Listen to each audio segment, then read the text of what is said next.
ទេ វិធីសាស្ត្រចងចិត្តស្វាមីកុំឲ្យបែកឆ្វេងជាមនុស្សស្រីក្រោយពី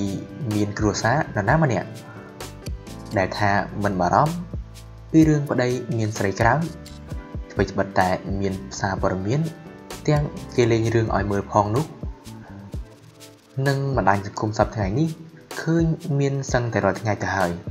បើថាប្តីចរិតល្អវិញនោះកាន់តែខ្លាចបាត់បង់ទៅទៀតចំណងអាពាហ៍ពិពាហ៍គឺជាទំនាក់ទំនងដ៏សាមញ្ញមួយដែលតម្រូវឲ្យយើងចេះចាប់អារម្មណ៍នឹងដៃគូជីវិតរបស់យើងជាប្រចាំអ្នកត្រូវដឹងថាភាពស្មោះត្រង់និងការទុកចិត្តគ្នាទៅវិញទៅមកគឺជាសសរគ្រឹះដ៏សំខាន់ដែលអាចរក្សានៅចំណងស្នេហ៍នេះឲ្យបានរឹងមាំនិងយូរអង្វែងបានតែបើទោះបីជាយ៉ាងណាក៏ដោយប្រសិនបើ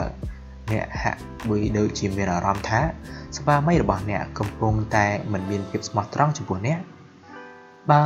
ទោះជាវាគ្រាន់តែជាការលាក់បាំងមួយដែលស្វាមីរបស់អ្នកមិនចង់ឲ្យអ្នកមានការព្រួយបារម្ភក៏ដោយតែវាក៏មានវិធីដែលអ្នកអាចដោះស្រាយបានចំពោះបញ្ហានេះហើយបន្តទៅនេះគឺជាចំណុចខ្លះៗដែលអ្នកអាចអនុវត្តបានហើយធ្វើឲ្យពួកគាត់មានភាពស្មោះត្រង់នឹងអ្នកវិញ1បង្កើននូវទំនុកចិត្តប្រសិនបើជាស្វាមីរបស់អ្នកជឿជាក់ពេញមួយជីវិតរបស់គាត់នោះគាត់ក៏នឹងស្មោះត្រង់ទៅនឹងអ្នកជារៀងដរាបដែរ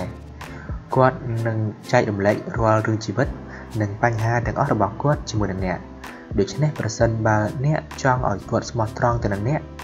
នោះអ្នកត្រូវតែបង្កើតនូវសេចក្តីទុកចិត្តរវាងគាត់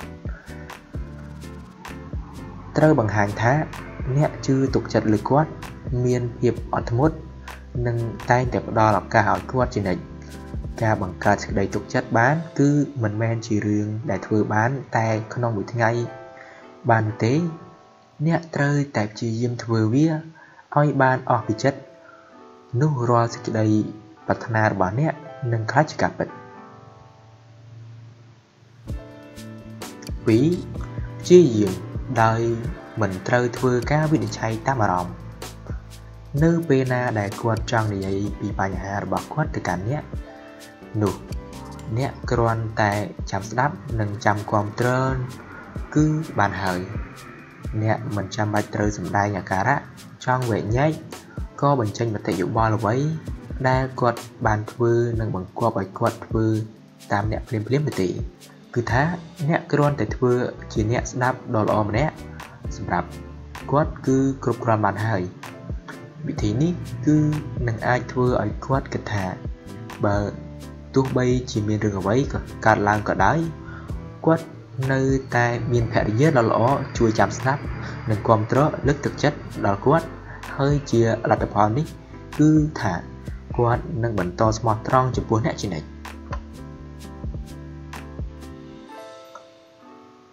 3អ្នកមិនត្រូវប្រាប់គាត់អំពីរឿងអ្វីដែលគាត់ត្រូវធ្វើនោះទេនៅពេលដែលស្វាមីរបស់អ្នករៀបរាប់ពីរឿងអ្វីមួយទៅកាន់អ្នកនោះអ្នកមិនត្រូវកាត់ចង្វាក់ដោយបញ្ចេញយោបល់ទៅកាន់គាត់ទេប្រសិនបើគាត់មិនបានសាកសួរដំណោះស្រាយពីអ្នកនៃចំណោទបញ្ហានោះបើទោះជាអ្នកគិតថាការយល់ឃើញរបស់អ្នកគឺត្រឹមត្រូវហើយប្រសិនបើអ្នកនៅតែព្យាយាមលើកឡើងនៅពាក្យបងគួរតែរាល់ពេលនោះគាត់នឹងចាប់ផ្ដើមខ្លាចរអានឹងការចែករំលែកបញ្ហារបស់គាត់ទៅកាន់អ្នកកត្តានេះអាចធ្វើឲ្យគាត់លែងមានភាពស្មោះត្រង់ចំពោះអ្នកបាន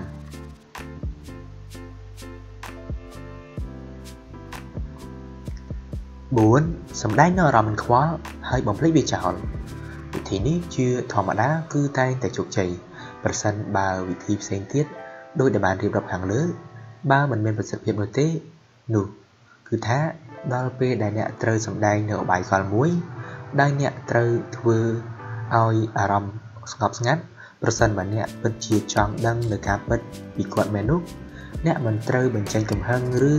ភាពមិនត្រូវសង្ស័យចំពោះគាត់នោះទេត្រូវធ្វើអារម្មណ៍ធម្មតានិងប្រើល្បិចនៅការឌឺបញ្ឆោតដោយនិយាយថាខ្ញុំក៏មិនចង់ដឹងរឿងនោះទេឬអូនមិនខ្វល់សំខាន់អូនមានបងនៅក្បែរហើយក៏បញ្ចប់រឿងដោយមិនដេញដោលច្រើន 5. យំជាវិធីដ៏ចាស់កម្រិតមួយតែវាអាចយកជាការបាននៅចុងបញ្ចប់ប្រសិនបើរាល់វិធីផ្សេងៗទៀតមិនបានសម្រេចនោះទេអ្នកអាចប្រើនៅអាវុធមួយនេះដែលគួរឲ្យទុកចិត្តបំផុតនោះគឺយំ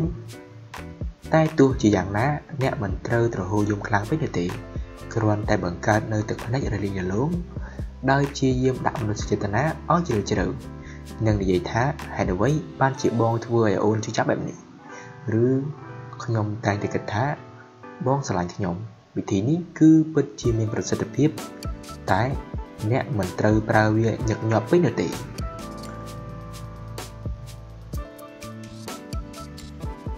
6. ពោលពាក្យអរគុណចំពោះអ្វីដែលស្វាមីធ្វើឲ្យអ្នកនៅក្នុងគំនិតរបស់មនុស្សប្រុសការធ្វើអ្វីៗឲ្យភរិយាគឺដើម្បីតម្រូវការឲ្យភរិយាមានសេចក្តីសុខនឹងឯងដូច្នេះបើសិនជាស្វាមីជួយលាងចានឬធ្វើអ្វី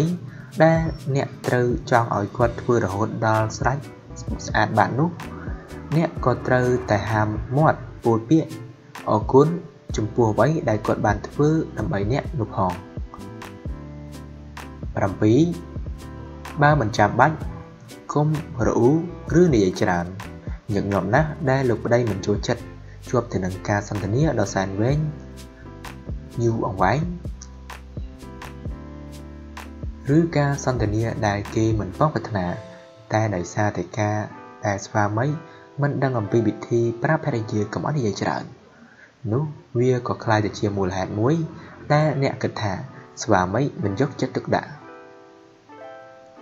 ដូច្នេះការហ្វឹកហាត់ក្នុងការនិយាយស្ដីឲ្យតិចនិងនិយាយឲ្យខ្លីៗ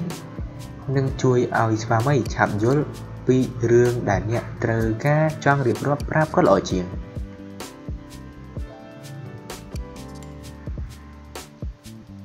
8.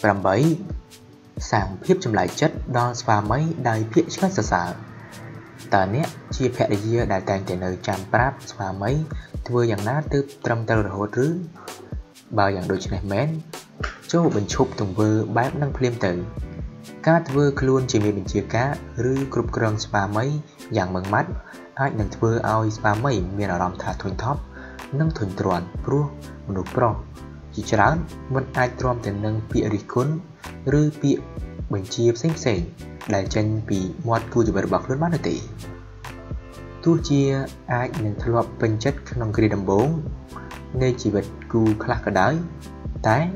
អ្នកគួរតែជួយនៅពេលដែលស្វាមីមានសំណុំពរនិងធ្វើឲ្យស្វាមីនឹកចម្លែកចិត្តដោយពោលពាក្យឆ្កឹះសរសើរនិងធ្វើឲ្យស្វាមីមានអារម្មណ៍ថាខ្លួនគេមានតម្លៃនិងបានទទួលការគោរពកោតសរសើរពីភរិយារបស់គេ